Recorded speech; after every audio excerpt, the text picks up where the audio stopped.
चिरगौरजनाश्रय विश्वगुरुं गुरुगौरकिशोरकदास परं परमादृतभक्तिविनोदपदं प्रणमामि सदा प्रभुपादपदं चिरगौरजनाश्रय विश्वगुरुं गुरुगौरकिशोरकदास परं परमादृतभक्तिविनोदपदं प्रणमामि सदा प्रभुपादपदं प्रणमामि सदा प्रभुपादपदं प्रणमामि सदा प्रभुपादपदं। जगद्गुरु प्रभुपाद श्री भक्ति सिद्धांत शास्त्री गोस्वामी ठाकुर जी की जय, श्री गुरु महाराज जी की जय। प्रभुपादेर पार्षदबृंद, दशमदस्थान आचार्यबृंद, वैष्णवबृंद, भजनानंदी भक्तबृंद की जय, समागत भक्तबृंद की जय। श्री श्री नवद्वीप धाम परिक्रमा की जय, परिक्रमाकारी भक्तबृंद की जय। प्रभुपादेर पार्षद अति प्रिय शिष्य श्रीमद भक्ति कमल अवधूत गोस्वामी महाराज जी की जय, तदीय श्री तिरोभाव तिथि की जय। आज আমরা পড়ব শ্রী শ্রী নবদ্বীপ ধাম পরিক্রমা ও শ্রী গৌর জন্মোৎসব শীর্ষক একটি নিবন্ধ লিখেছেন গুরু মহারাজ শ্রী শিল ভক্তি কুসুম সমন গোস্বামী মহারাজ। শ্রী শ্রী গুরু গৌরাঙ্গের অপার কৃপায় শ্রী চৈতন্য মঠাচার্যের নিয়ামকত্বে 16 ক্রোশ শ্রী নবদ্বীপ পরিক্রমা সুচারুরূপে সম্পন্ন হইয়াছে। পরিক্রমার প্রথম বাসরের ও দ্বিতীয় বাসরের শেষ রাত্রিতে ঝড় বৃষ্টি হইলেও যাত্রীগণ তখন শ্রীধাম মায়াপুরের বিশ্রাম স্থানে ছিলেন বলিয়া তাহাদের কোনো অসুবিধা হয় নাই। পক্ষান্তরে বৃষ্টির ফলে মৃত্তিকা ও বাতাস সুশীতল থাকায় তাহারা গ্রীষ্মের ক্লেশের পরিবর্তে আনন্দভরে পরিক্রমণের সৌভাগ্য পাইয়াছেন। শ্রী চৈতন্য মঠ ও শ্রী গৌড়ীয় মঠসমূহের প্রতিষ্ঠাতা প্রভুপাদ শ্রীশিল ভক্তি সিদ্ধান্ত সরস্বতী গোস্বামী ঠাকুর 1326 বঙ্গাব্দের 17 ফাল্গুন তারিখে শ্রী চৈতন্য মঠ হইতে এই পরিক্রমা প্রবর্তন করেন। ভক্তি রত্নাকরে শিল নরোত্তম ঠাকুরের ও শিল শ্রীনিবাসার্য প্রভুর তদানীন্তন শ্রী যোগপীঠ রক্ষক ঈশান ঠাকুরের সহিত শ্রী নবদ্বীপ ধাম পরিক্রমার বর্ণন দেখিতে পাই। তদ্ব্যতীত শ্রী শ্রী নিত্যানন্দ প্রভু শ্রী জীব গোস্বামীকে সঙ্গে লইয়া 16 ক্রোশ নবদ্বীপের বিভিন্ন স্থান পরিক্রমণ করেন। শিল ভক্তিবিনোদ ঠাকুর এই বিষয়টি শ্রী নবদ্বীপ ধাম মাহাত্ম্যে বর্ণন করিয়াছেন। কিন্তু সহস্র সহস্র যাত্রীকে শ্রী নবদ্বীপ পরিক্রমার সৌভাগ্য শিল প্রভুপাদই প্রথম প্রদান করিয়াছেন। তদবধি শ্রী চৈতন্য মঠ হইতে প্রতিবৎসর এই পরিক্রমা সুষ্ঠুভাবে পরিচালিত হইতেছে। এবার যাত্রী সংখ্যা 200 হইয়াছিল। এত যাত্রী আর কখনো দৃষ্ট হয় নাই, 2000 সেই সময়ে। তখন ছিল ভক্তিবিলাস তীর্থ গোস্বামী মহারাজ আচার্য। যেখানে পথ অপ্রশস্ত ছিল সেখানে এই পরিক্রমা প্রায় 2.5 মাইল ব্যাপী হইয়াছিল, অনেক পথ চওড়া ছিল না। অতএব 2000 ভক্ত তারা যেতে যেতে 2.5 মাইল পর্যন্ত এই পরিক্রমা বিস্তৃত হয়। শ্রী রুদ্রদ্বীপ শ্রী গৌড়ীয় মঠ হইতে শ্রী যোগপীঠে প্রত্যাবর্তনকালে ইহা পরীক্ষিত হইয়াছে। প্রথমত শ্রী চৈতন্য মঠ ও শ্রী নবদ্বীপ পরিক্রমা অঙ্কিত ধ্বজা ধারণকারী সেবকগণ চলিয়াছেন। তৎপরে ব্যান্ড পার্টি পরিক্রমার আগমন বার্তা বিঘোষিত করিয়া সুমধুর বাদ্যসহ চলিয়াছিল। তাহাদের পশ্চাতে 2 শ্রেণীতে বিভক্ত হইয়া পতাকাবাহী জনগণ চলিয়াছেন। তৎপরে সেবকদ্বয় সম্মার্জনা ও গঙ্গাজল সিঞ্চন করিতে করিতে গিয়াছেন।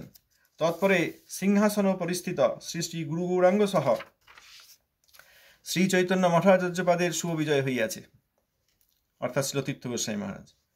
তৎপরে ত্রিদণ্ডীপাদগণ, অন্যান্য ভক্তগণ ও যাত্রীগণ মৃদঙ্গ, করতাল, শঙ্খ, ঘণ্টা আদি সুমধুর ধ্বনির সহিত সংকীর্তন করিতে করিতে অগ্রসর হইয়াছেন। তাহাদের পশ্চাতে মহিলাবৃন্দ ও সর্বশেষে শকটারোহীগণ, অর্থাৎ যারা গাড়িতে যান, রিক্সায় যান, শকটারোহীগণ গমন করিয়াছেন। প্রায় 30টি মৃদঙ্গের ও শত শত করতালের সুমধুর ধ্বনির সহিত সংকীর্তন ধ্বনি সর্বদিকে ব্যাপ্ত হইয়া এক অনির্বচনীয় আনন্দধারার সৃষ্টি করিয়াছিল। তাহাতে পূজ্যপাদ বৈষ্ণববৃন্দের স্মৃতিপটে উদিত হইয়াছিল শ্রী চৈতন্য চরিতামৃতের রথযাত্রাকালীন নিম্নলিখিত মধুর বর্ণন। 7 সম্প্রদায় বাজে 14 মাদল, যার ধ্বনি শুনি হইল বৈষ্ণব পাগল। বৈষ্ণবের মেঘ ঘটায় হইল বাদল, কীর্তনানন্দে সব বর্ষে নেত্রজল। ত্রিভুবন ভরি উঠে কীর্তনের ধ্বনি, অন্য বাদ্যাদির ধ্বনি কিছুই না শুনি। পরিক্রমার দ্রষ্টব্য স্থানসমূহের বিবরণ 16 ক্রোশ শ্রী নবদ্বীপ ধামের সংক্ষিপ্ত বিবরণ শীর্ষক প্রবন্ধে প্রদত্ত হইয়াছে। বিভিন্ন স্থানের মাহাত্ম্য শ্রী নবদ্বীপ ধাম মাহাত্ম্য গ্রন্থ হইতে পাঠ ও বক্তৃতা সহযোগে যাত্রীগণকে বুঝাইয়া দেওয়া হইয়াছে। শ্রী চৈতন্য মঠাচার্যপাদের আদেশে অধিকাংশ স্থানেই ত্রিদণ্ডী স্বামী শ্রীমৎ ভক্তি কুমুদ সন্ত মহারাজ পাঠ করিয়াছেন, প্রভুপাদের শিষ্য। নারায়ণপুর ও মহৎপুর প্রসঙ্গ পাঠ করিয়াছেন ত্রিদণ্ডী স্বামী শ্রীমৎ ভক্তিশরণ জ্যোতি মহারাজ, প্রভুপাদের শিষ্য। বক্তৃতা করিয়াছিলেন শ্রী চৈতন্য মঠাচার্যপাদ এবং শ্রীপাদ সন্ত মহারাজ, প্রভুপাদের শিষ্য। শ্রীপাদ জ্যোতি মহারাজ, প্রভুপাদের শিষ্য। শ্রীপাদ মধুসূদন মহারাজ, প্রভুপাদের শিষ্য। শ্রীপাদ রাধাগোবিন্দ তত্ত্বনিধি, শ্রীপাদ অদ্বৈ জ্ঞানানন্দ ভাগবত ভূষণ ও গৌড়ীয় সম্পাদক, এনারা সব প্রভুপাদের শিষ্য। শ্রীপাদ কৃষ্ণদাস বাবাজি, প্রভুপাদের শিষ্য। শ্রীপাদ কৃষ্ণদাস বাবাজি মহারাজ, শ্রীপাদ সন্ত মহারাজ, শ্রীপাদ মধুসূদন মহারাজ, শ্রীপাদ অনাদিকৃষ্ণ ভক্তিশাস্ত্রী, শ্রীপাদ গৌরপ্রপন্ন ব্রহ্মচারী, শ্রীপাদ সত্যগোবিন্দ ব্রহ্মচারী রাগনিধি, শ্রীমান নরহরি কৃতিরত্ন ও শ্রীমান কুলশেখর ব্রহ্মচারীর সুললিত কীর্তনে যাত্রীবৃন্দ ও দর্শকগণ অতিশয় মুগ্ধ হইয়াছেন। প্রথম দিনের পরিক্রমায় শ্রেষ্ঠার্ঘ শ্রীপাদ সখীচরণ রায় ভক্তিবিজয় প্রভু যোগপীঠে অতিশয় উল্লাস করে একটি ভাষণ প্রদান করেন। এই সখীচরণ রায়, ইনি ছিল সখীচরণ দাস বাবাজি, বর্তমানে যোগপীঠে এনার সমাধি আছে। তিনি বলেন, প্রথম দিবসেই যে যাত্রী সংখ্যা দেখিতেছি তাহাতে হৃদয়ে আনন্দে নৃত্য করিতেছেন। প্রথম দিবসে এত যাত্রী আর কখনো দেখি নাই। শিল প্রভুপাদ ভবিষ্যৎবাণী করিয়াছিলেন, লক্ষ লক্ষ লোক মঠে আসিয়া তাহার কার্য সকল সম্পন্ন করিবেন, ইহা তাহারই সূচনা। অতিমর্ত মহাপুরুষের বাক্য কখনো বৃথা হইবে না। বর্তমান শ্রী চৈতন্য মঠাচার্য ত্রিদণ্ডী স্বামী শ্রীমৎ ভক্তিবিলাস তীর্থ মহারাজের প্রতি তাহার আশীর্বাদ বর্ণে বর্ণে সত্য হইতেছে। অর্থাৎ প্রভুপাদ শ্রীতীর্থ গোস্বামী মহারাজকে যে আশীর্বাদ করেছিলেন, গুরু মহারাজ বলছেন, তা বর্ণে বর্ণে সত্য হইতেছে। তিনি শ্রীমৎ ভক্তিবিলাস তীর্থ মহারাজ প্রত্যেকটি কার্যেই আশাতীত জয়যুক্ত হইতেছেন। যোগপীঠের অভ্রবেদী মন্দির দেখাইয়া এই যে মন্দিরটি দেখিতেছেন, ইহা প্রস্তুত করিবার প্রেরণা আমি তাহার একটিমাত্র কথাতেই লাভ করিয়াছিলেন, সখীচরণ দাস বাবাজি মহারাজ বললেন, যিনি যোগপীঠ মন্দিরের সব আনুকূল্য প্রদান করেছিলেন। এক সময়ে মহাপ্রভু ভক্তবৃন্দ সহ সীমন্ত দ্বীপের এক স্থানে কীর্তন করিতেছিলেন। সেই সময়ে আকাশ ভাঙিয়া বৃষ্টি হইবার উপক্রম হইয়াছিল। মহাপ্রভু সেই মেঘসমূহকে অপসারিত হইবার আদেশ প্রদান করিলে তাহারা সরিয়া যায়। তজ্জন্য ওই স্থানের নাম মেঘার চর। এইবার আচার্যপাদের সহিত আমরা যখন পরিক্রমণ সহযোগে সেই স্থানে উপস্থিত হই, তখন আকাশে ঘোর ঘনঘটার সঞ্চার হইয়াছিল এবং পুনঃ পুনঃ ভীষণ মেঘগর্জনে অনেকের প্রাণে আতঙ্কের সৃষ্টি হইয়াছিল। শ্রী শ্রী গৌরসুন্দরের অপার করুণায় কীর্তনের সঙ্গে সঙ্গে মেঘসমূহ অপসারিত হইল। বৈষ্ণববৃন্দ ও যাত্রীগণ আনন্দের জয়ধ্বনি করিয়া উঠিলেন। অর্থাৎ মহাপ্রভুর সময় তাঁর আদেশে, মহাপ্রভুর আদেশে যেমন মেঘ সরে গেছিল, মেঘার চর, এই বৎসর পরিক্রমার সময়ও যখন গুরু মহারাজ লিখছেন, তখন ওই কীর্তন আসার সঙ্গে সঙ্গে মেঘ সব সরে গেছিল। তার আগে ভয়ঙ্কর বৃষ্টি হচ্ছিল। এই দেখে বৈষ্ণববৃন্দ যাত্রীগণ আনন্দের জয়ধ্বনি করিয়া উঠিলেন।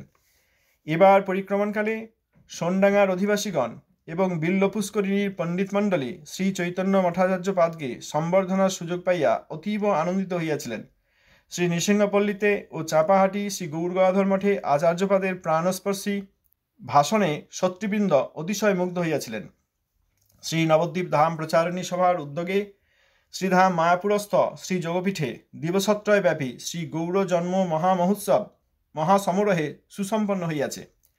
শ্রী নবদ্বীপ পরিক্রমার যাত্রীবৃন্দ ব্যতীত বিভিন্ন স্থানের সহস্র সহস্র যাত্রী 28 গোবিন্দ, 11 চৈত্র, 25 মার্চ অধিবাস উৎসবে যোগদান করেন।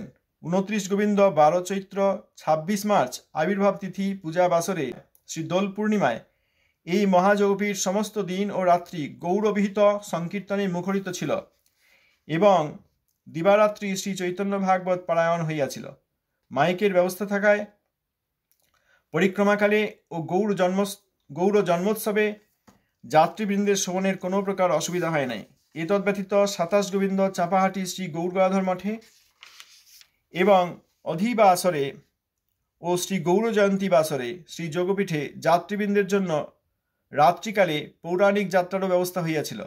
1 বিষ্ণু, 13 চৈত্র, 27 মার্চ শ্রী জগন্নাথ মিশ্রের আনন্দোৎসব বাসরে প্রায় 20,000 যাত্রীকে মহাপ্রসাদ প্রদত্ত হইয়াছে।